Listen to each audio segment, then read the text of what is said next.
મારું નામ રચના છે. લગ્ન પછી મારા પતિને વારંવાર તેમના વ્યવસાયમાં નુકસાન થઈ રહ્યું હતું. તેમના બધા પૈસા ડૂબી ગયા. તે આ વાતથી ખૂબ જ દુઃખી હતા. કંટાળીને મારા પતિએ મને ગાળો આપીને છૂટાછેડા આપી દીધા. મારી સાસુએ મને ખૂબ માર મારી અને કહ્યું કે જ્યારથી આ મારા ઘરે આવી છે ત્યારથી મારા દીકરાનો વ્યવસાય બરબાદ થઈ ગયો છે. તારા પગલાં મારા માટે શુભ નથી. તારા જેવી સ્ત્રીઓ સાથે આવું જ થવું જોઈએ. તેણે પણ મારું ખૂબ અપમાન કર્યું. હું રડતી, ચીસો પાડતી રહી, પણ મારી કોઈ ભૂલ નહોતી. કોઈએ મારી પરવા નહોતી કરી. મને મારા સાસરિયાઓનું ઘર છોડવાની ફરજ પડી. ગમે તેમ મારું એક અનાથનું આ દુનિયામાં કોઈ નહોતું. હું બધી બાજુથી લાચાર બની ગઈ હતી. પછી ગુજરાન ચલાવવા માટે મેં એક ફેક્ટરીમાં કામ કરવાનું શરૂ કર્યું. ત્યાંનો માલિક દર મહિને લાખોનો નફો કમાવા લાગ્યો. તે કહેતો કે રત્ના, જ્યારથી તું અમારી સાથે કામ કરવા આવી છે ત્યારથી અમને ફક્ત નફો જ મળી રહ્યો છે. તેણે એક ફેક્ટરીમાંથી 5 ફેક્ટરીઓ બનાવી. તે મારા પ્રત્યે આભારી હતો. એક દિવસ તેણે મને તેની ઓફિસમાં બોલાવી અને પૂછ્યું કે શું હું તેની સાથે લગ્ન કરીશ. તેનો પ્રશ્ન સાંભળીને હું ચોંકી ગઈ, પણ મેં તેના ચહેરા પર ધ્યાનથી જોયું કે તરત જ મારા પગ નીચેથી જમીન સરકી ગઈ. હું તેના પગ પર પડી અને રડવા લાગી, કારણ કે તે મારા માતા પિતા દુનિયામાં નહોતા. હું નાનપણથી જ અનાથ હતી અને અનાથ હોવા છતાં હું મારી માસી સાથે રહેતી. જે દિવસે મારો પહેલો પ્રસ્તાવ આવ્યો તે દિવસે તેણે તરત જ મારા લગ્ન નક્કી કરી દીધા, કારણ કે હું તેના માટે ભાર હતી અને તે મારાથી જલ્દી છુટકારો મેળવવા માંગતી હતી. હું બહુ રૂદ નહોતી. હું લગ્ન કરવા માંગતી નહોતી, પરંતુ તેના માથા પરથી ભાર ઉતારવા માટે મારા લગ્ન કરવાનું નક્કી કરવામાં આવ્યું. છોકરાનું નામ હર્ષિત હતું અને તે મારા મૃત પિતાના મિત્રનો દીકરો હતો અને શિક્ષણ મેળવીને વિદેશથી પાછો ફર્યો હતો. હું સુંદર હતી, તેથી જ છોકરાની માને હું ગમતી અને મેં તેની સાથે સરળ રીતે લગ્ન કર્યા, કારણ કે મારાએ પહેલેથી જ કહ્યું હતું કે જો તમે તેને તમારા ઘરની વહુ બનાવવા માંગતા હોય તો તે કરો. અમે પણ તેને અમારી સાથે રાખવા માંગતા નથી, પણ અમે તેને કંઈ આપી શકીશું નહીં. હર્ષિત અને તેની માને આનો કોઈ વાંધો નહોતો, તેથી જ તેમણે મને તેમની વહુ બનાવવાનું નક્કી કર્યું. વિદાય લીધા પછી હું મારા સાસરિયાના ઘરે આવી. હર્ષિત રૂમમાં આવ્યો ત્યારે હું દુલ્હનની જેમ બેઠી હતી. તેના ચહેરા પર કોઈ હાવભાવ નહોતો. તેણે રૂમમાં આવતાની સાથે જ ન તો મારી સુખાકારી વિશે પૂછ્યું કે ન તો મને પ્રેમનો એક પણ શબ્દ કહ્યો. તેણે તરત જ મૂડ બગાડ્યું અને કહ્યું કે આ લગ્ન મારી ઈચ્છાથી નહીં, પણ મારા પિતાની ઈચ્છાથી થયા છે. હું આ લગ્નથી ખુશ કે તૈયાર નથી. તેની વાત સાંભળીને મેં મારી આંખો નીચી કરી અને ફક્ત એટલું જ કહ્યું કે મને ખબર છે. તેણે મારી સાથે વધુ વાત કરી નહીં અને તે ઊભો થઈને રૂમમાંથી નીકળી ગયો. મારી આંખોમાં આંસુ હતા. દરવાજો ધીમે ધીમે બંધ થયો અને મેં વિચાર્યું કે કદાચ આ દરવાજા સામે મારી વચ્ચેનું સત્ય પણ બંધ થઈ ગયું છે. તે આખી રાત જાગતા વિતાવતી હતી. લગ્ન પછી મારા જીવનની પહેલી રાત એક નીરસ રાત હતી, જેમાં કોઈ ખુશી નહોતી, જેમાં કોઈ પ્રેમનો શબ્દ નહોતો અને જેમાં મારી સંભાળ રાખનાર કોઈ નહોતું. બીજા દિવસે જ્યારે મેં નાસ્તામાં મારી સાસુની બાજુમાં બેસવાનો પ્રયાસ કર્યો ત્યારે તેણીએ પ્લેટ કાઢી અને કહ્યું કે તારે તારો નાસ્તો તારા રૂમમાં લઈ જવો જોઈએ. મને એકલા નાસ્તો કરવો ગમે છે. હું મારી સાસુને બીજું શું કહી શકું? મારે કંઈ કહેવાની જરૂર નહોતી. તેમનું વર્તન જોઈને મને સમજાયું કે આ લગ્ન તેમની સંમતિથી પણ થયા નથી. મારા લગ્નમાં જો કોઈની વસિયત હતી ને કોઈને મારા પર દયા આવી હતી તો તે મારા સસરા હતા. હર્ષિતના પિતા વિશાલ અંકલ, જે મારા પિતાના બાળપણના મિત્ર હતા. અને જ્યારે તેમનો દીકરો મોટો થયો ત્યારે તેમના મનમાં એક વિચાર આવ્યો કે શા માટે તેમના દીકરાના લગ્ન તેમના બાળપણના મિત્રની દીકરી સાથે ન કરાવું. હું હંમેશા ચૂપ રહેવા લાગી અને આ મૌન હવે મારી આદત બની ગઈ. એક દિવસ વિશાલ અંકલે મને તેને બજારમાં લઈ જવા કહ્યું. હું તેમની સાથે બજારમાં ગઈ. ત્યાં આખા રસ્તે મારી સાથે વાતો કરતા રહ્યા.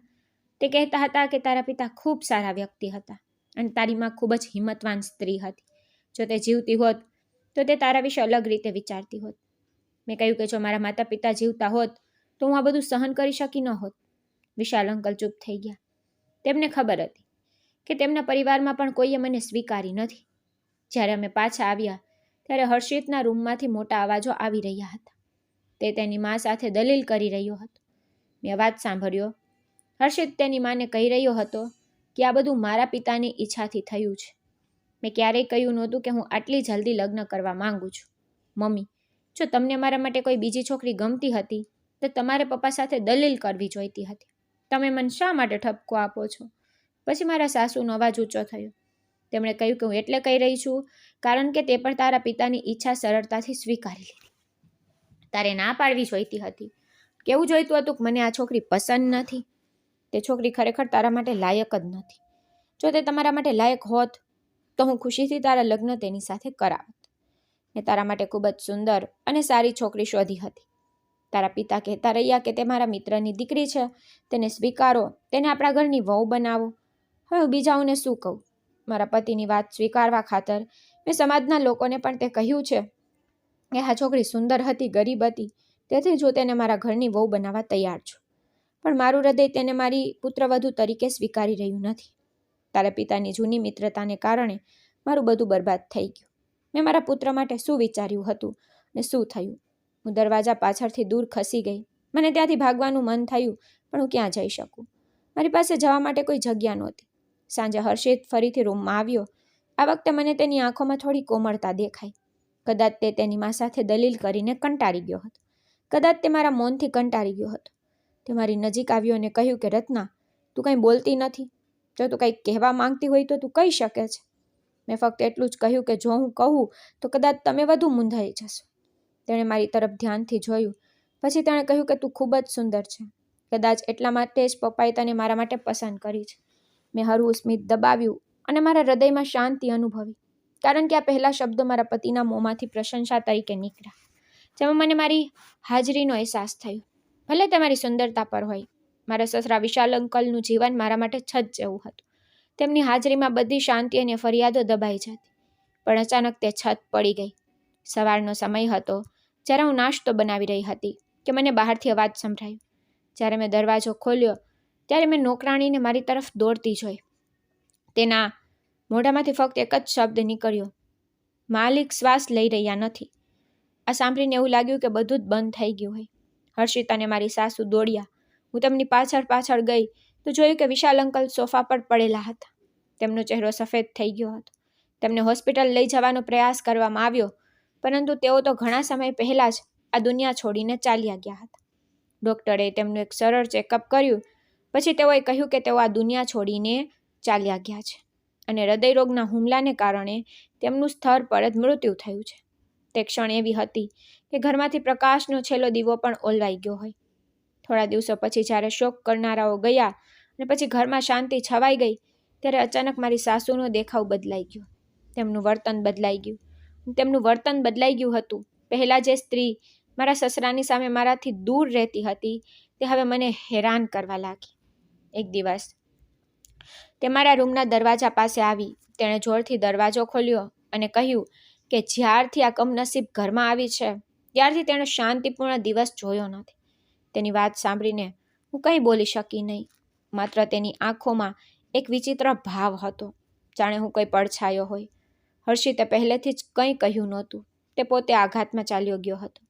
પરંતુ પછી ધંધામાં સમસ્યાઓ આવવા લાગી, જેના કારણે તે ખૂબ જ પરેશાન થવા લાગ્યો. સસરાના મૃત્યુ પછી હર્ષિત એકલાએ ફેક્ટરી સંભાળવાનો પ્રયાસ કર્યો, પરંતુ દરરોજ તેને કોઈને કોઈ સમસ્યાનો સામનો કરવો પડતો. ક્યારેક કાચા માલની અછત રહેતી, તો ક્યારેક કામદારોની હડતાળ રહેતી અને ક્યારેક ઓર્ડર રદ થતા. એક દિવસે તે ગુસ્સામાં ઘરે આવ્યો. તેણે જોરથી દરવાજો બંધ કર્યો અને સીધો રૂમમાં આવ્યો. મારી તરફ જોઈને તેણે કહ્યું, મને ખબર નથી કે તું શું થઈ રહ્યું છે. દરેક જગ્યાએ નુકસાન. મેં કંઈ કહ્યું નહીં. તે વારંવાર કહેતો રહ્યો. પછી થોડીવાર પછી મેં કહ્યું, શું હું તમને કોઈ મદદ કરી શકું? તેણે મારી સામે જોયું અને કહ્યું, તું મને કેવી રીતે મદદ કરીશ? તને કેવી રીતે ખબર પડે કે ધંધો કેવી રીતે ચાલે છે? તું ફક્ત પ્રાર્થના કર કે બધું બરાબર ચાલે. તે ખૂબ ગુસ્સે હતો, પણ તેના શબ્દો મને તીરની જેમ વીંધી ગયા.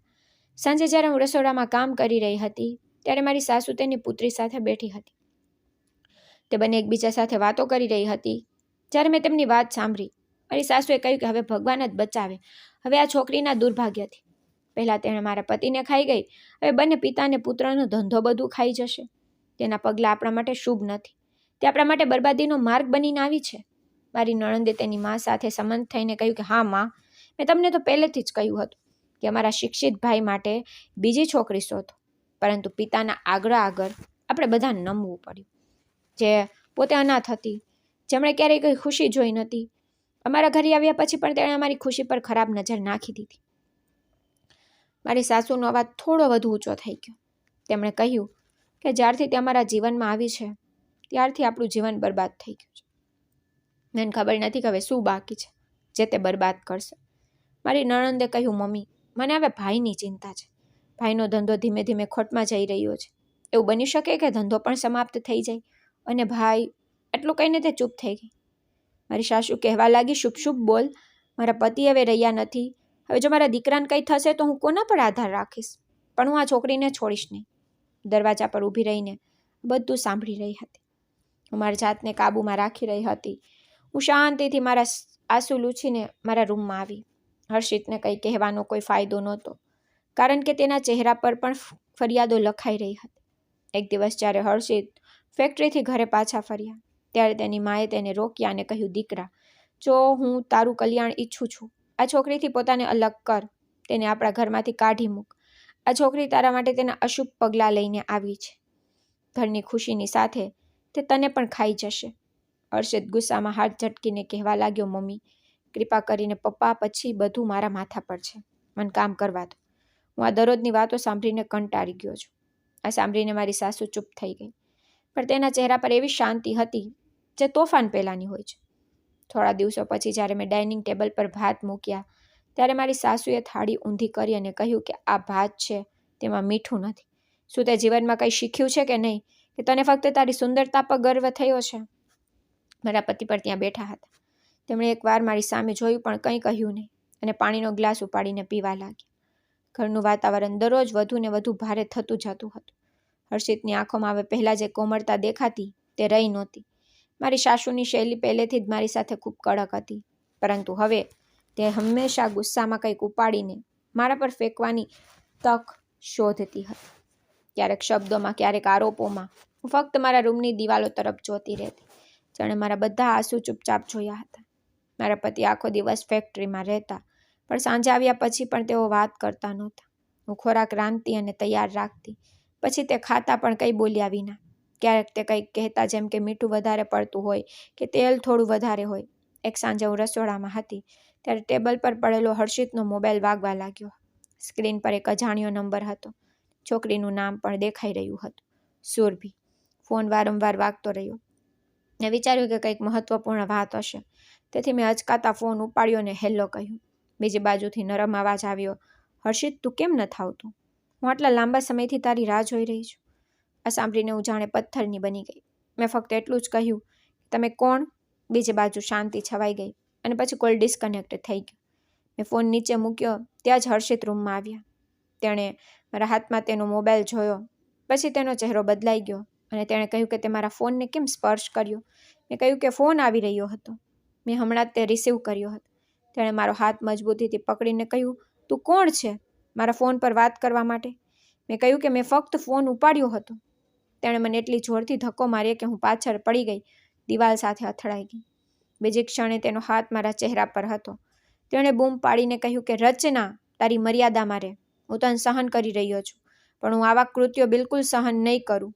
હું ત્યાં બેસીને રડવા લાગી.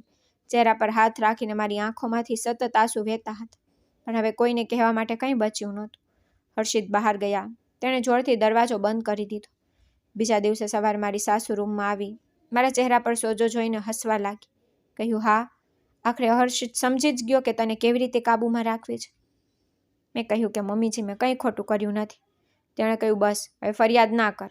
અમે તારા પર ઉપકાર કર્યો છે, આ યાદ રાખ. હું ચૂપ થઈ ગઈ. હવે કોઈ પણ સમજૂતીનો કોઈ ફાયદો જ નહોતો. તે દિવસ જ્યારે હું કપડાં ધોતી હતી, મારી સાસુએ મને ગેસ્ટ રૂમમાંથી બોલાવી અને કહ્યું કે રત્ના, અહીં આવ. જ્યારે હું તેની પાસે ગઈ ત્યારે ત્યાં 2 સ્ત્રીઓ બેઠી હતી. કદાચ તેઓ તેમની સંબંધીઓ હતી. મારા સાસુએ કહ્યું કે આ અમારી વહુ રત્ના છે. તે દેખાવમાં સુંદર છે, પણ ભાગ્યનું શું કરી શકાય? તેના ઘરમાં આવતાની સાથે જ બધું બરબાદ થઈ ગયું. એક સ્ત્રીએ માથું હલાવ્યું અને કહ્યું કે એનો અર્થ એ છે કે તમારી વહુના પગલાં તમારા માટે શુભ નથી. તે ક્ષણે તે આવી ત્યારે જ બધું છીનવી લીધું. હું ત્યાંથી પાછી ફરી. હવે મારા વિશે બધાનો અભિપ્રાય સરખો થઈ રહ્યો હતો, મૌન, કમનસીબ અને દોષને પાત્ર. હર્ષિત રાત્રે આવ્યા. મેં દરવાજો ખોલ્યો. તે સીધા અંદર ગયા અને બળજબરીથી જમીન પર પોતાના ચંપલ ફેંકી દીધા. મેં ભોજન પીરસ્યું. તેણે થાળીને હાથ પણ ન લગાવ્યો. તે કહેવા લાગ્યા કે મને ભૂખ નથી. મેં કહ્યું કે કંઈક તો ખાવ, સવારથી તમે કંઈ ખાધું નહીં હોય. તેણે બૂમ પાડીને કહ્યું કે રત્ના, તું મારી માં નથી. મને વારંવાર અટકાવીશ નહીં. ફરીથી થાળી ઉપાડી દરવાજો બંધ કર્યો અને શાંતિથી અંધારામાં બેસી ગઈ. થોડા દિવસો પછી હર્ષિતનો મિત્ર મને ફાઇલ આપવા આવ્યો. જતી વખતે તેણે કહ્યું કે ભાભી, હર્ષિત આજકાલ ખૂબ ગુસ્સામાં રહે છે. તે રાત્રે પણ બહાર રહે છે.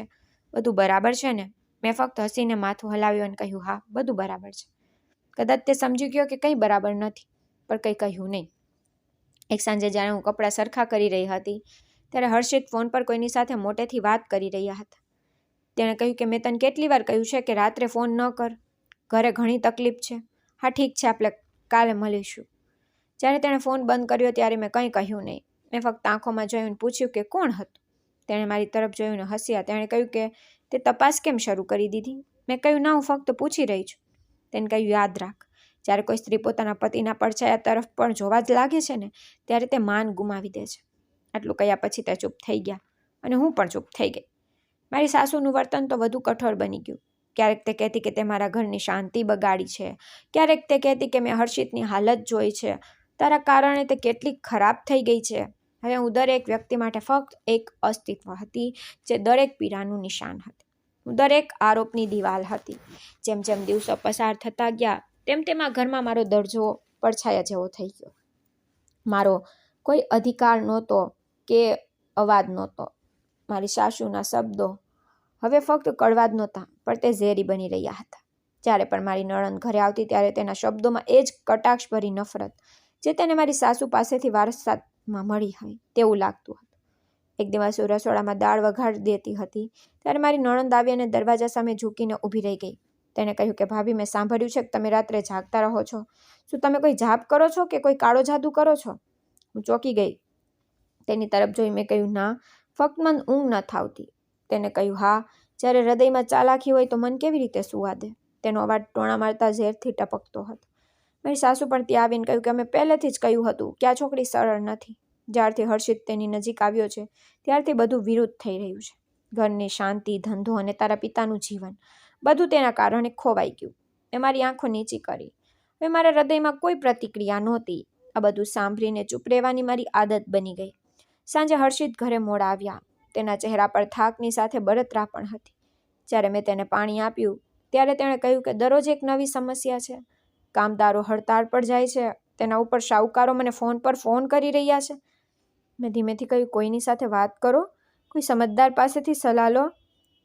તેણે મારી સામે જોયું અને કહ્યું તને કંઈ ખબર નથી. તારું કામ ફક્ત રસોડું સંભાળવાનું છે. મને વધારે સલાહ ન આપ. બીજા દિવસે મારી સાસુએ મારા ગળામાં કાળો દોરો બાંધ્યો. મેં પૂછ્યું મમ્મીજી, આ બધું શું છે? બધું બરાબર છે ને? તેણે વિચિત્ર નજરે મારી સામે જોઈને કહ્યું કે આ તારા પ્રભાવથી બચવા માટે અને તારા કાળા પડછાયાથી બચવા માટે ખરાબ નજરનો દોરો છે. મારી નણંદ હસવા લાગી અને કહ્યું કે મમ્મી, તેને પણ પાણીનો વાસણ આપીને ગુપ્ત રીતે ઘરની બહાર ફેંકી દેવી જોઈએ. શક્ય છે કે તેનો જાદુ ખતમ થઈ જશે. આ સાંભળીને મારા સાસુનો શ્વાસ અટકાઈ ગયો. હવે મને ડાકણ કેવું એ તેનું રોજિંદો નિત્ય કર્મ બની ગયું. મને લાગતું કે કોઈ દિવસ તે ખરેખર મને કોઈ બાબા પાસે લઈ જશે. એક દિવસ જ્યારે મને માસીનો ફોન આવ્યો ત્યારે મારા હૃદયને થોડી શાંતિ મળી. તેનો અવાજ હજુ પણ પ્રેમથી ભરેલો હતો. તેણે કહ્યું રત્ના દીકરી, તું કેમ છે? હું મારી જાતને કાબૂમાં રાખી શકીને એને ફક્ત એટલું જ કહ્યું કે કંઈ સારું નથી માસી. તેને કહ્યું કે મારે આવવું જોઈએ. મેં કહ્યું ના, ફક્ત તમારો અવાજ ઘણો છે. કદાચ આ મારી ભૂલ હતી. બીજા જ દિવસે મને માસાનો ફોન આવ્યો. તેને કહ્યું કે ભવિષ્યમાં તારી માસી સાથે વાત ન કર. તારા જીવનમાં ખુશ રહે. મારા ઘર તરફ ફરી જોવાનો પ્રયાસ ન કર. હવે માસી સાથેનો મારો સંપર્ક કાયમ માટે સમાપ્ત થઈ ગયો હતો. મારો ભૂતકાળનો સમય પણ મારી પાસેથી છીનવાઈ ગયો હતો. હવે મારા દિવસો મૌનમાં પસાર થતા હતા. એક દિવસ મેં સાંભળ્યું કે મારી સાસુ એક સ્ત્રી સાથે વાત કરી રહી હતી. તે કહી રહી હતી કે કાલે બાબાજી અમારા ઘરે આવી રહ્યા છે. તે આ છોકરી પર પોતાનો જાદુ કરશે. ચાલો જોઈએ કે તે આ બધું ક્યાંથી કરી રહી છે. બાબાજી ઘરે આવ્યા, શાંતિથી બેઠા અને મને લાવીને તેમની સામે બેસાડવામાં આવી. તેમણે કેટલાક મંત્રો બોલ્યા અને મારા કપાળ પર ફૂંક મારી. પછી તેમણે કહ્યું કે આ છોકરી ખૂબ ભારે છે. તેની કુંડળીમાં ઊંડો દોષ છે. મારી સાસુએ તરત જ કહ્યું કે મેં પહેલેથી જ કહ્યું હતું કે તે કમનસીબ છે. મેં કંઈ કહ્યું નહીં. હવે તો બાબાના શબ્દો પણ મારી વિરુદ્ધ દલીલ બની ગયા. ક્યારેક હર્ષિતનો ફોન વાગતો અને તે બહાર જતા. હું પૂછતી કે ક્યાં જઈ રહ્યા છો? પછી તે મુલતવી નાખતા અને કહેતા કે કોઈ કામ છે. હું ક્યાં જાઉં છું તને શું ફરક પડે? એક દિવસ રસોડામાં ચા બનાવતી વખતે મેં મારી સાસુને ફોન પર કોઈની સાથે વાત કરતા સાંભળ્યા. તે કહી રહી હતી કે હા, તે મારા દીકરાની પત્ની છે. ફક્ત તેનો દેખાવ સારો છે, નહીંતર તેણે બધું બગાડી નાખ્યું છે. મારો દીકરો પણ તેનાથી ખૂબ કંટાળી ગયો છે. તમે જોશો કે તે થોડા દિવસોમાં તેને છોડી દેશે. તેની વાત સાંભળીને મને મારી ઓળખ પર શંકા થઈ, પણ મને ખબર હતી કે આ શબ્દોમાં સત્ય જ છે. હર્ષિતની બેદરકારી, મારી સાસુની ઝેરી જીભ, મારી માસી સાથેની અધૂરી વાતચીત જેમ સાકળની અધૂરી કડીઓ હતી. હવે એક પણ દિવસ એવો પસાર થતો નહોતો જ્યારે મારા હૃદયને દુઃખ ન થયું હોય. ક્યારેક ખોરાકમાં મીઠું, ક્યારેક કપડાં સમયસર ન ધોવાય. દરેક વસ્તુ માટે આરોપ સાથે મારું હૃદય અંદરથી પીગળી રહ્યું હતું. હું હવે જીવતી હતી, પણ કોઈ બીજાના ટોણા સહન કરવા માટે, કોઈ બીજાની નિરાશાનો ભાર સહન કરવા માટે. મને ખાતરી હતી કે આ અંધકાર વધુ ઘેરો થવાનો છે, કારણ કે આ ઘરમાં મારા પતિના જીવનમાં મારા માટે ફક્ત એકલતા બાકી હતી અને આરોપ સવારનો સમય હતો.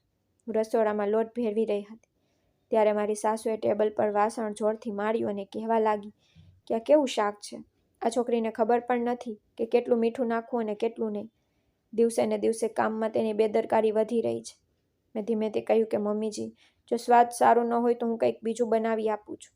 તેને હાથ ઊંચો કર્યો અને મારા ખંભા પર જોરથી તેણે કહ્યું કે હવે તારી જીભ પર હલવા લાગી છે. જે દિવસથી તું અહીં આવી છે ત્યારથી વિનાશ થયો છે.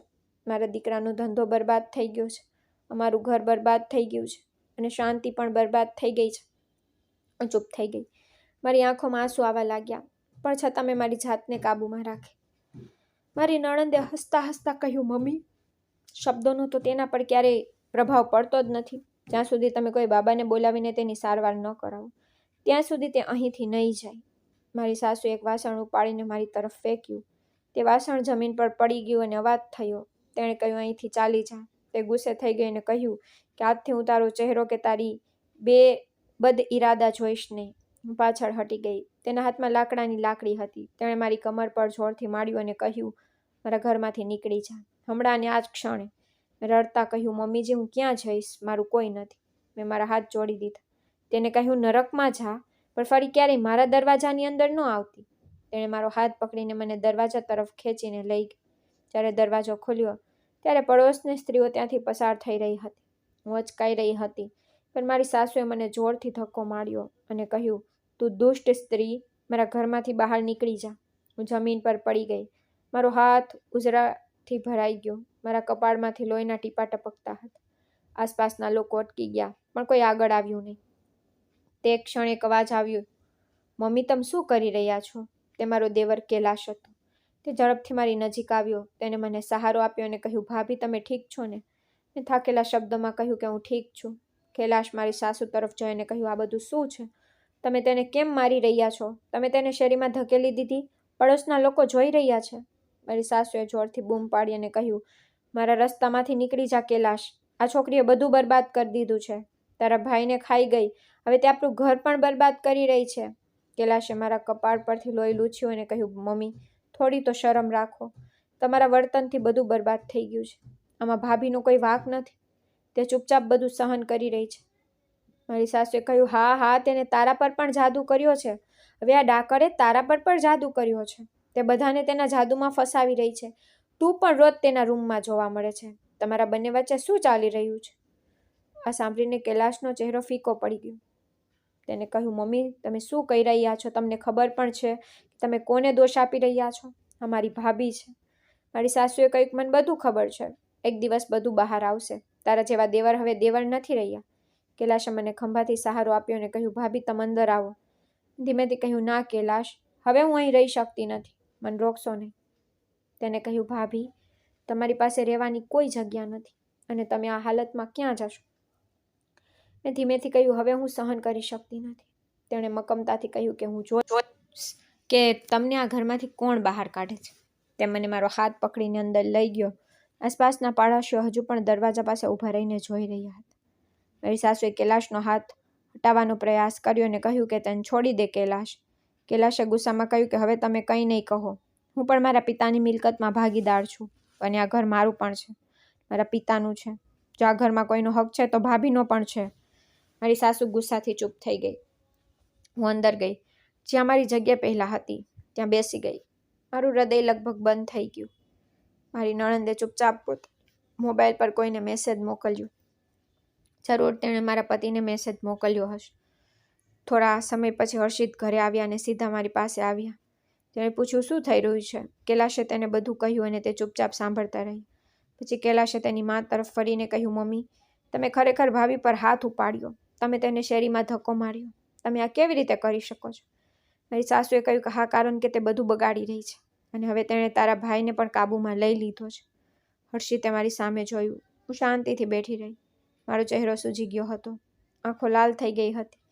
હર્ષિત થોડીવાર ચૂપ રહ્યા. પછી તેણે ધીમેથી કહ્યું, આ બધું ખૂબ ખોટું થઈ રહ્યું છે.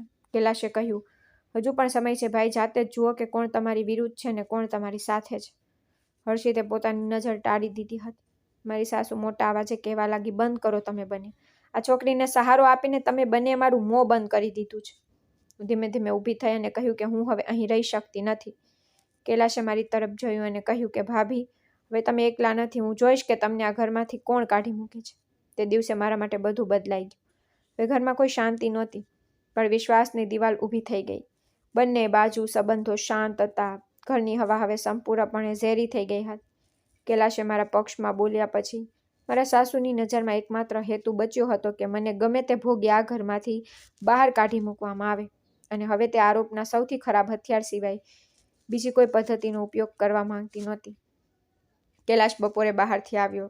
તેના હાથમાં કેટલાક કપડાં હતા જે મારે ધોબીને આપવાના હતા. તે સીધો મારા રૂમમાં આવ્યો જ્યાં હું મારો રૂમ સાફ કરી રહી હતી. તેને કહ્યું, ભાભી, સાંજ સુધીમાં ધોબીને કપડાં આપી દેજો. તે હમણાં જ મૂકી અને પાછળ ફર્યો કે ત્યારે મારી સાસુ દરવાજા પર ઊભી હતી. તેની આંખો લાલ હતી. તેના ચહેરા પર એ જ મજાક ઉડાવતો ભાવ હતો. તેને કહ્યું, વાહ, તમે બંને ખુલ્લા દિવસે રૂમમાં ગુપ્ત રીતે મળી રહ્યા છો. હવે ઘરના લોકો માટે તારો આદર પણ ઓછો થઈ ગયો છે.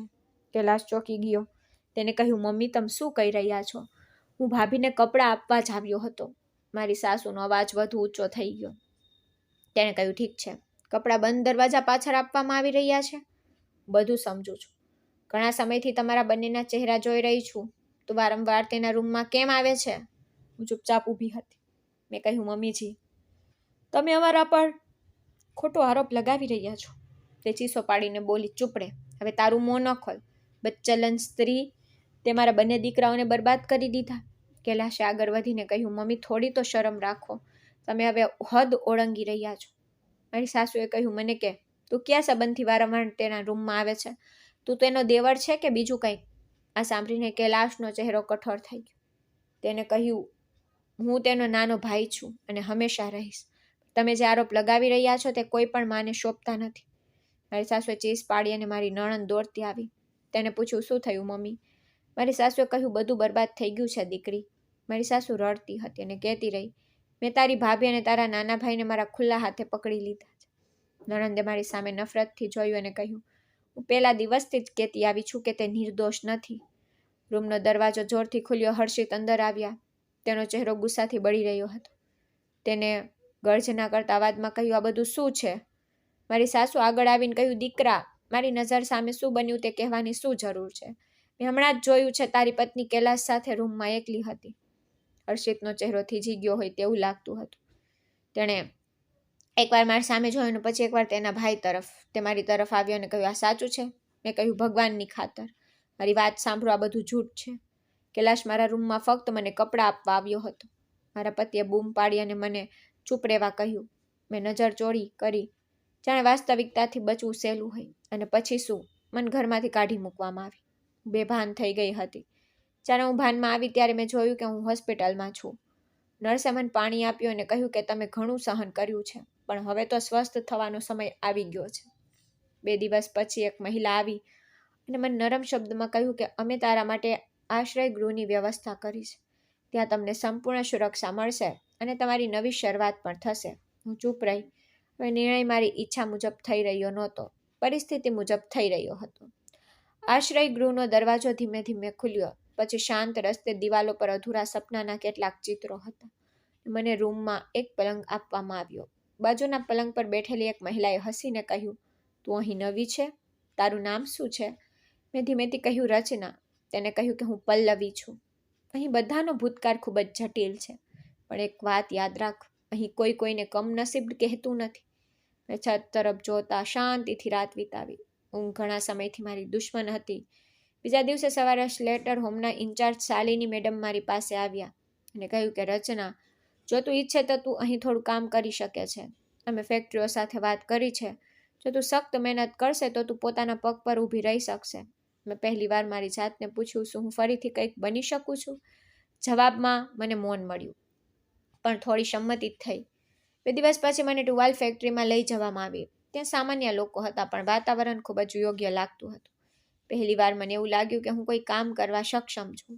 આ કાપડ કાપવું પડશે, કદ એ જ હોવું જોઈએ, અને સુપરવાઇઝરે સમય રાખવાનું કહ્યું હતું. તેથી મારા હાથ ધ્રુજ્યા, પણ મેં સંમતિમાં માથું હલાવ્યું હતું. શરૂઆત મુશ્કેલ હતી. મારા હાથ ધ્રુજવા લાગ્યા, મારી ગરદન દુખવા લાગી, પણ હું દરરોજ સમયસર જતી, પાછી આવીને શાંતિથી સૂઈ જતી. એક દિવસ પલ્લવીએ મને પૂછ્યું કે મને કેવું લાગે છે. મેં કહ્યું કે દુખે છે, પણ મારું હૃદય થોડું હળવું થઈ રહ્યું છે. ફેક્ટરીમાં કામ શરૂ કર્યાને 1 મહિનો થઈ ગયો હતો. હવે મારા હાથ કપડાં કાપતી વખતે ઝડપથી ચાલવા લાગ્યા. મારી હાજરી પણ સારી હતી. સુપરવાઇઝરે કહ્યું કે તું મહેનતુ છે. કદાચ થોડા દિવસ પછી તને બીજા વિસ્તારમાં મૂકવામાં આવશે. આ સાંભળીને મારા હૃદયમાં એક વિચિત્ર લાગણી જાગી, જાણે હું કંઈક બનવાની છું. આશ્રય સ્થાનમાં જીવન અલગ હતું. ત્યાંની બધી સ્ત્રીઓની પોતાની વાર્તાઓ હતી, પરંતુ દરેકના ચહેરા પર એક જ પીડા. હું કોઈની સાથે વધારે વાત કરતી નહોતી. હું ફક્ત બધાને નમસ્તે કહેતી અને મારું કામ કરતી રહેતી. ફેક્ટરીમાં કામ કર્યા પછી એક દિવસ મને એક પરબીડિયું આપવામાં આવ્યું. સુપરવાઇઝરે કહ્યું કે માલિકે તે આપ્યું છે, તારા માટે કંઈક ખાસ છે. મેં પરબીડિયું ખોલ્યું. અંદર એક સાદી નોંધ હતી, જેના પર લખેલું હતું, રચના, તારામાં કંઈક ખાસ છે. તારા જેવી સ્ત્રીઓને માન મળવું જોઈએ. દયાને, હું તારી સાથે લગ્ન કરવા માંગુ છું. આ મારું વચન છે કે હું તને હંમેશા પ્રેમ આપીશ. હું તારો આદર કરીશ. કંપનીનો માલિક સુધીર. આ સાંભળીને મારી આંખો વિશ્વાસથી ભરાઈ ગઈ. મારું હૃદય ગુસ્સાથી ભરાઈ ગયું. પરબીડિયું હાથમાં લઈ સીધી ઓફિસમાં ગઈ. દરવાજો ખોલતાની સાથે જ મેં બૂમ પાડી, સર, તમે ક્યાં છો? ખુરશી જવાબમાં ફેરવાઈ ગઈ. કૈલાશ સામે બેઠો હતો, જાણે થોડીવાર માટે બધું થંભી ગયું હોય તેવું લાગ્યું. મેં કહ્યું, તમે? કૈલાશ ઊભો થયો અને મારી તરફ આવ્યો અને કહ્યું, રચના, બેસી જા. મેં કહ્યું, આ બધું શું છે? તમે આ ફેક્ટરીના માલિક છો અને તમે મને તે નોટ આપી હતી? તેણે હળવા સ્મિત સાથે કહ્યું, હા, મેં 2 અઠવાડિયા પહેલાં ફેક્ટરી ખરીદી હતી. મને ખબર પણ નહોતી. મેં કહ્યું, અને લગ્ન, આ બધી વાતો? તેણે મારી આંખોમાં જોયું અને કહ્યું, કારણ કે હું તને ફક્ત સહારો નહીં, પણ આદર આપવા માંગુ છું. જે દિવસે તને ઘરમાંથી કાઢી મૂકવામાં આવી હતી, તે દિવસે હું પણ તે દરવાજો છોડીને ગયો હતો. મારો અવાજ ધ્રુજતો હતો. મેં કહ્યું, કૈલાશ, મને હવે કોઈમાં વિશ્વાસ નથી. તેને કહ્યું, બસ મને એક તક આપો, ફક્ત એક તક, જેથી દુનિયા જાણે કે તમે લાચાર નથી. હું ચૂપ થઈ ગઈ. કદાચ અંદર ક્યાંક થોડો દરવાજો ખુલ્યો હતો, પણ વિશ્વાસ કરવો હજુ પણ બાકી હતો. શહેરની એ શેરી જ્યાં આશ્રય સ્થાન હતું, તે હવે મને અજાણ્યું લાગતું નહોતું. દરરોજ સવારે એ જ રસ્તો, એ જ ફેક્ટરીનો દરવાજો, અંદર પ્રવેશતાની સાથે જ મશીનોનો અવાજ. બધું જ રાબેતા મુજબ હતું. તે દિવસ જ્યારે મેં ગેટ પર એક નવું બોર્ડ જોયું, ત્યારે મારું હૃદય ધબકતું બંધ થઈ ગયું. વેકેશન્સ, કંપનીની નવી વ્યવસ્થા. બધા કામદારો એકબીજા સાથે ચર્ચા કરી રહ્યા હતા કે માલિક બદલાઈ ગયા છે. મને ખબર નથી, પણ મેં સાંભળ્યું છે કે નવો માલિક ખૂબ જ કડક છે. તેણે ગઈ વખતે ઘણા લોકોને કાઢી મૂક્યા હતા. હું ચૂપચાપ કટિંગ રૂમ તરફ આગળ વધી. મશીન પર હાથ રાખતી વખતે મારા હૃદયમાં એક પ્રશ્ન હતો, શું મારી જગ્યા પણ જોખમમાં છે? થોડીવાર પછી સુપરવાઇઝર અંદર આવ્યો. તેના હાથમાં એક પરબીડિયું હતું. તે મારી નજીક આવ્યો અને કહ્યું કે રત્ના, માલિક તરફથી તમારા માટે છે. મેં ખચકાટ સાથે પરબીડિયું લીધું. બધાની નજર મારા પર હતી. હું તરત જ તેને ખોલવાની હિંમત એકઠી કરી શકી નહીં. થોડા સમય પછી હું પાછળના રૂમમાં ગઈ અને દરવાજો બંધ કરીને પરબીડિયું ખોલ્યું. તે એક સરળ નોંધ હતી, પણ શબ્દોએ મારા શ્વાસ રોકી દીધા હોય તેવું લાગતું હતું. રચના, હું તને ફક્ત કામના સ્થળે જ નહીં, પણ જીવનમાં લગ્નના રૂપમાં માન આપવા માંગુ છું. વચન આપું છું કે હું તારા માટે બધું જ સાબિત કરીશ. તારો આદર, તારા અધિકારો, તારું નામ, નિર્ણય તારો છે. થોડીવાર માટે ચૂપચાપ તે કાગળ હાથમાં લઈને ઊભી રહી હતી. મનમાં ફક્ત અવાજ હતો, કોણ છે? આ મજાક કેમ રમાઈ રહ્યો છે? શું આ પણ કોઈ નવી રમત છે? મેં કાગળ મુઠ્ઠીમાં પકડી રાખ્યો. દરવાજો ખોલ્યો. સીધી ઓફિસ તરફ ગઈ. રસ્તામાં ઘણા લોકોએ મારી તરફ જોયું. કદાચ મારા ચહેરા પર કરકાઈ વધવા લાગી હતી. હું ઓફિસની બહાર પહોંચી. દરવાજો ખોલ્યો અને ટેબલ, સોફા, ફાઇલ, ખુરશી પર બેઠેલ તે વ્યક્તિ, જેને જોઈને હું સદબદ થઈ ગઈ. કારણ કે ત્યાં કૈલાશ ઊભો થયો. તેના ચહેરા પર શાંતિ હતી, થોડું સ્મિત. તેને કહ્યું, બેસ રચના. મેં કહ્યું, આ બધું શું છે? તે આ ફેક્ટરી ખરીદી દીધી છે? તેને કહ્યું, હા. મેં કહ્યું, એના પત્ર? તેને કહ્યું, મેં આ લખ્યું છે. મેં આગળ વધીને પડબીડ્યું તેની તરફ ફેંક્યું અને કહ્યું કે તમને લાગે છે કે આ બધું સારું અને ખૂબ સરળ છે? કૈલાશે પડબીડ્યું ઉપાડ્યું અને ઊંડો શ્વાસ લીધો. તેણે કહેવાનું શરૂ કર્યું કે રત્ના, હું જાણું છું કે તે તારા જીવનમાં ઘણા દગાનો સામનો કર્યો છે અને હું એવો દાવો નથી કરતો કે હું બધું સારું કરી શકું છું, પણ હું ઈચ્છું છું કે એ જાણે કે તું એકલી નથી. મેં કહ્યું, તમે જાણો છો કે લોકો શું કહેશે? તેને કહ્યું કે લોકો હંમેશા કંઈક ને કંઈક કહે જ છે, પરંતુ જે પોતે આદરણીય છે તે જ આદર આપી શકે છે અને હું તમને એ આદર આપવા માંગુ છું જે તારાથી છીનવાઈ ગયો. ખુરશી પર બેઠી મારા હૃદયનો ભાર ખૂબ ભારે હતો. મારી જીભ પર ઘણા પ્રશ્નો હતા. મેં કહ્યું, શું તમને ખબર છે કે મેં શું સાંભળ્યું છે? મારા ચરિત્ર પર શંકા હતી. મારું નામ તમારી સાથે જોડવામાં આવ્યું હતું. હવે તું આ બધું જાતે કરીને દુનિયાનું મોં બંધ કરવા માંગે છે? કૈલાશે કહ્યું, ના. હું તને મારું નામ આપવા માંગુ છું અને દુનિયાને બતાવવા માંગુ છું કે તું શું જ છે. સૌથી ઉપર તું સક્ષમ છે. મેં એક નજર ચોરી કરી લીધી. સામે દિવાલ પર એક કેલેન્ડર હતું અને તે પવનમાં હલી રહ્યું હતું. મેં કહ્યું કે હું તરત જ નિર્ણય લઈ શકતી નથી. કૈલાશે કહ્યું કે તારે સમય લેવાની જરૂર નથી. રત્ના જીવન છે. સ્વીકારે કે અસ્વીકાર કરતા તારું સ્વ વધુ મહત્વનું છે. જો તને લાગે છે કે તને મારા સાથની જરૂર છે તો હું હંમેશા દરવાજો ખુલ્લો રાખીશ. હું ધીમેથી ઊભી થઈ અને દરવાજા તરફ આગળ વધી. મેં દરવાજાના હેન્ડલ પર મારો હાથ રાખ્યો. પછી મેં પાછળ ફરીને કહ્યું, કૈલાશ, શું તમને ખરેખર લાગે છે કે મારું જીવન કોઈ આદરને લાયક છે? તેને જવાબ આપ્યો કે તારું મૌન, તારી ધીરજ, તારા આઘાત, બધું તારું સાચું આદર છે. ફક્ત તારો એક સાથી બનવા માંગુ છું, તારો રક્ષક નહીં. કંઈ બોલી શકી નહીં. મેં દરવાજો ખોલ્યો અને બહાર આવી ગઈ. સૂર્ય હજુ પણ ચમકી રહ્યો હતો, જાણે કંઈ બદલાયું ન હોય, પણ મારા હૃદયમાં કોઈ શાંત ખળભળાટ હતો. કદાચ આ એક નવા જીવનનો ઉમળો હતો. કદાચ કોઈ નિર્ણય હજુ બાકી હતો. ફેક્ટરીની ઓફિસ છોડતી વખતે મારા પગલાં આપમેળે થંભી ગયા. એક ક્ષણ માટે મને લાગ્યું કે હું ક્યાંક ખૂબ દૂર ભાગી જાઉં, જ્યાં કોઈ મને ઓળખે નહીં, જ્યાં કોઈ પૂછે નહીં કે તું કોણ છે, ક્યાંથી આવી છે અને તને દરેક દરવાજામાંથી શા માટે ધકેલી દેવામાં આવી છે. પણ હું ભાગી શકી નહીં. કૈલાશે કહેલા શબ્દો મારા કાનમાં ગૂંજતા હતા કે હું તને માન આપવા માંગુ છું, તારો રક્ષક બનવા માંગતો નથી. બીજા દિવસની જેમ પસાર થયો. દરરોજ ફેક્ટરીમાં જતી, મશીનોના અવાજમાં હું મારું મન ગુમાવી દેતી. દર વખતે જ્યારે માલિકનો રૂમ સામે આવતો ત્યારે મારી આંખો આપમેળે નીચી થઈ જતી. એક દિવસ સુપરવાઇઝર આવ્યો અને કહ્યું કે રત્ના, સાહેબ તને બોલાવી છે. જાણે મારું હૃદય ફરી મારા ગળામાં આવી ગયું હોય તેવું લાગ્યું. ચૂપચાપ ઊભી થઈ અને ઓફિસ તરફ ગઈ. મેં દરવાજો ખોલ્યો ત્યારે કૈલાશ પોતાની જગ્યાએ બેઠો હતો. આ વખતે તે ઊભો ન થયો. તેણે ફક્ત આંખો ઊંચું કરી અને મને બેસવાનું કહ્યું. ખુરશી પર બેઠી. મારા બંને હાથ એકસાથે જોડાયા હતા. તેને કહ્યું કે તું ચિંતિત દેખાય છે. મેં આંખો ઊંચી ન કરી. મેં ફક્ત એટલું જ કહ્યું કે હું થાકી ગઈ છું. તેને કહ્યું કે રચના, મને ખબર છે મારા શબ્દો તને મૂંઝવણમાં મૂકે છે, પણ હું કોઈ ભાવનાત્મક નિર્ણય નથી લઈ રહ્યો. હું તને વર્ષોથી ઓળખું છું. હું તારું મૌન, તારી શૈલી, તારી ધીરજ બધું જોઈ શકું છું.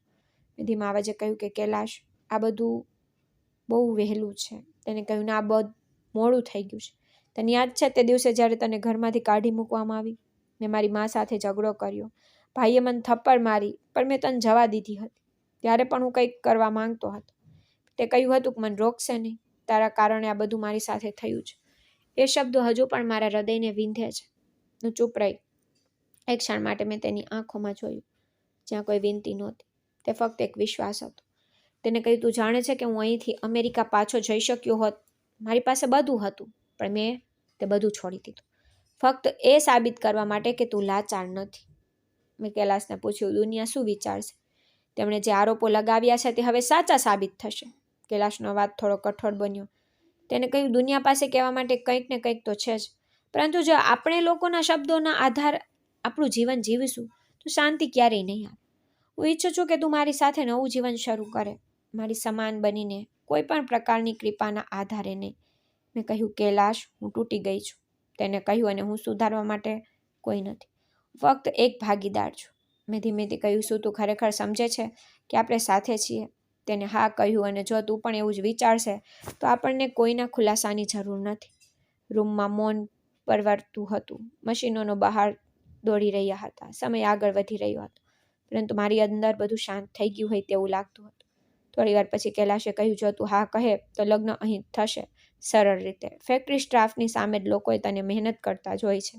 તેઓ બધા આપણને એકબીજા સાથે જોશે તારું નવું જીવન. મેં ઊંડો શ્વાસ લીધો અને પહેલીવાર મારી આંખોમાં આંસુને બદલે હિંમતનો અનુભવ થયો.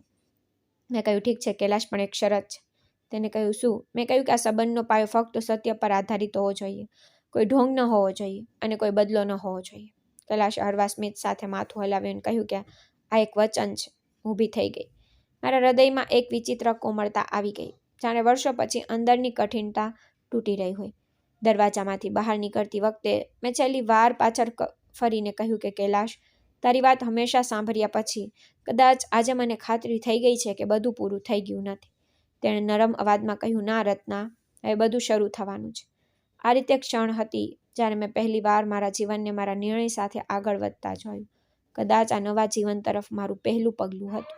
બીજી બાજુ ફેક્ટરીના સ્ટાફની સામે લગ્ન સાદગીથી યોજાયા. તે દિવસે હું ખૂબ જ આશાથી ચમકી રહી હતી. લગ્ન પછી કૈલાશે હાથ જોડીને બધા કામદારોનો આભાર માન્યો. હું શાંતિથી બેઠી હતી. મારા હાથમાં મહેંદી નહોતી, કપાળ પર તિલક પણ નહોતું. મારા હૃદયમાં ચોક્કસ શાંતિની લાગણી ઉતરી ગઈ હતી. લગ્ન પછીના દિવસે ફેક્ટરી ઓફિસને બદલે કૈલાશ મને શહેરની બહાર એક સાદા પણ સુંદર ઘરમાં લઈ ગયો. જ્યાં કાર ઊભી રહી ત્યારે મેં સામે સફેદ દિવાલો પર વાદળી બારીઓવાળો એક નાનો બંગલો દેખાતો હતો. તેણે પૂછ્યું કે તને આ ઘર કેવું લાગ્યું? મેં આશ્ચર્યથી દરવાજા તરફ જોયું અને કહ્યું કે આ તારું છે કૈલાશ? કૈલાશે કહ્યું, ના, આ તારું છે. તારું નવું જીવન આ જગ્યાએથી શરૂ થશે. મેં આ ઘર ખાસ તારા માટે બનાવ્યું છે. આ મહેલથી પણ દરેક દિવાલમાં શાંતિ છે. જ્યારે હું ઘરમાં પ્રવેશી ત્યારે ખાલી રૂમમાં સુગંધ હતી. બેસવા માટે લાકડાની ખુરશીઓ હતી. મેં કહ્યું, આ બધું ખૂબ સારું છે. કૈલાશે કહ્યું, કારણ કે હું જાણું છું કે તને શાંતિની જરૂર છે, ઘોંઘાટની નહીં. બંને તે રાતે તે ઘરે વિતાવી, છત પર બેસીને ચા પીતા. જૂની વાતો પર થોડું સ્મિત થતું અને મૌન અમારી સૌથી મોટી વાતચીત બની ગઈ. થોડા દિવસો પછી મેં ફેક્ટરીમાં જવાનું બંધ કરી દીધું. કૈલાશ કહેતો કે તારે આરામ કરવો જોઈએ અને પોતાને સમય આપવો જોઈએ. મેં અભ્યાસ શરૂ કર્યો. મેં બગીચામાં છોડ રોપવાનું શરૂ કર્યું. મેં બારીના પડદા જાતે તૈયાર કર્યા. તે ઘર શણગારવા લાગ્યું હતું. કદાચ હું ફરીથી મારી જાત સાથે જોડાવા લાગી. એક સાંજે અમે છત પર બેઠા હતા ત્યારે કૈલાશે કહ્યું કે રત્ના, તારે તારી વાર્તા લખવા વિશે વિચારવું જોઈએ. તારી વાર્તા તારા પોતાના શબ્દોમાં. મેં હસીને કહ્યું કે મારી વાર્તા કોણ વાંચશે? કૈલાશે કહ્યું, તારી વાત સાચી છે. સત્ય સાંભળનાર લોકો હંમેશા હોય છે, ભલે મોડું થાય. બીજા દિવસે મેં નોટબુક કાઢી અને પહેલા પાના પર લખ્યું કે મારું નામ રચના છે. દરરોજ કંઈક ને કંઈક લખતી હતી. કૈલાશ મારી પ્રશંસા કરતા અને ઘણીવાર શાંતિથી માથું હલાવીને કહેતા કે આ શબ્દો ખૂબ જ વજનદાર છે. જીવન સહાનુભૂતિપૂર્ણ બની ગયું હતું. જે ઘા હતા તે હવે ડાઘ બની ગયા હતા.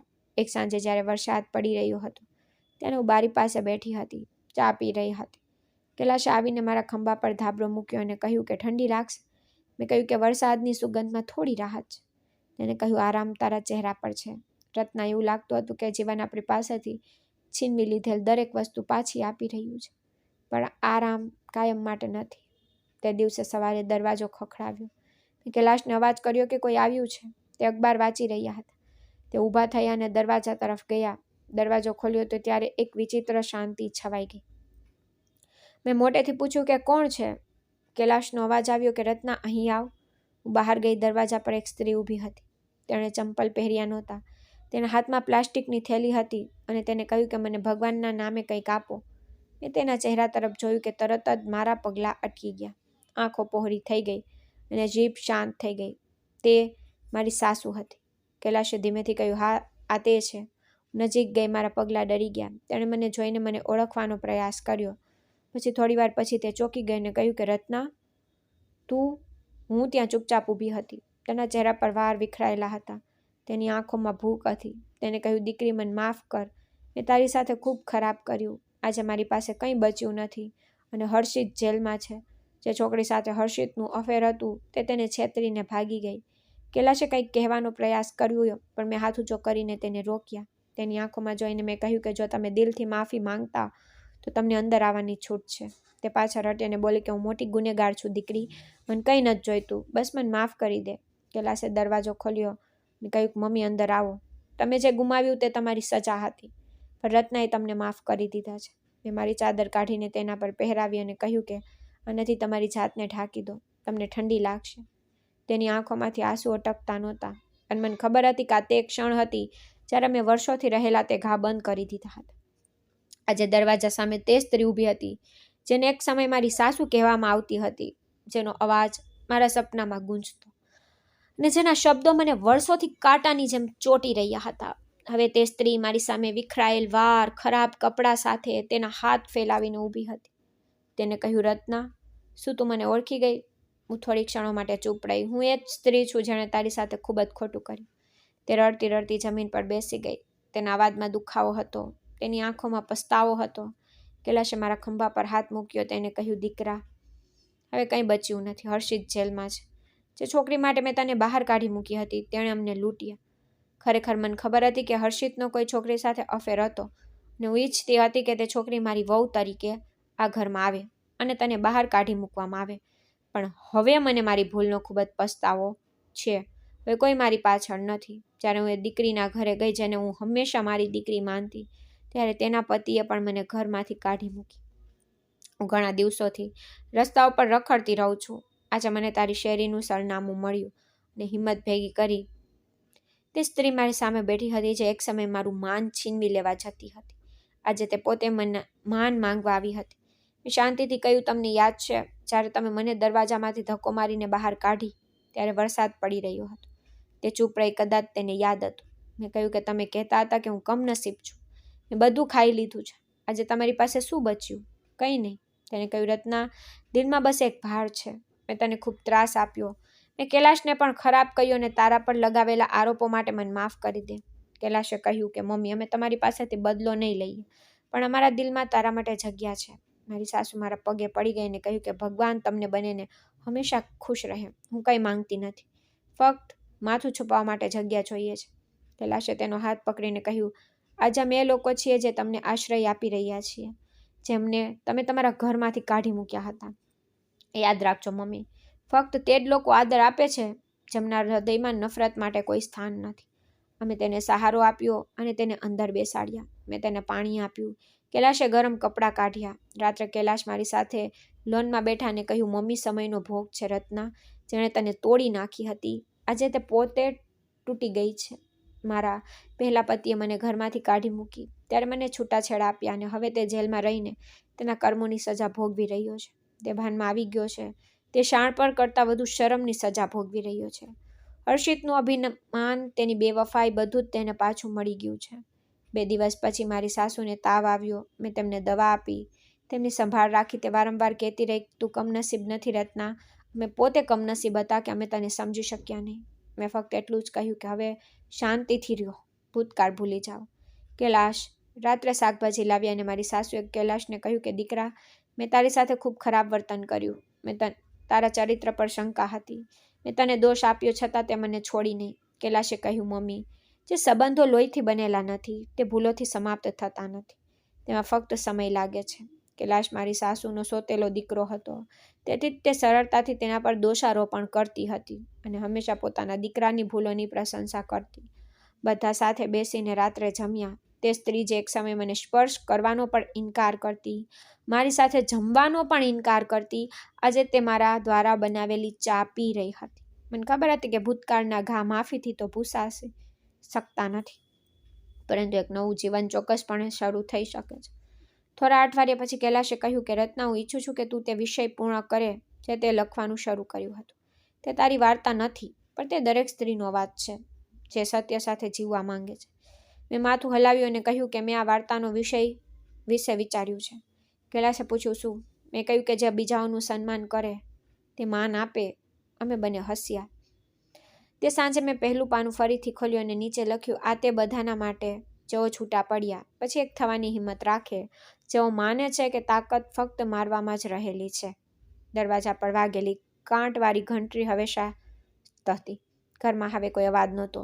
લગ્ન સમયે કૈલાશે જે શાંતિનું વચન આપ્યું તે જ હતું. હવે અમે બધાને માફ કર્યા હતા અને પોતાને જ લોકો માન આપે છે. તેઓ હંમેશા આદરણીય બને છે અને સત્ય સમય સાથે પોતાને સાબિત કરે છે. નફરત સમય અનુસાર શક્તિ આપે છે, પરંતુ ક્ષમા હંમેશા હૃદય જીતી લે છે. મિત્રો, આશા કરું છું કે તમને અમારી વાર્તા ગમી હશે. જો તમને વાર્તા ગમી હોય તો વિડીયોને લાઇક કરો. જો તમે ચેનલ પર નવા છો તો ચેનલને સબસ્ક્રાઈબ કરો અને હા, નોટિફિકેશન બેલને જરૂર દબાવો જેથી તમને આગળની અપડેટ પહેલાં મળી રહે. ધન્યવાદ.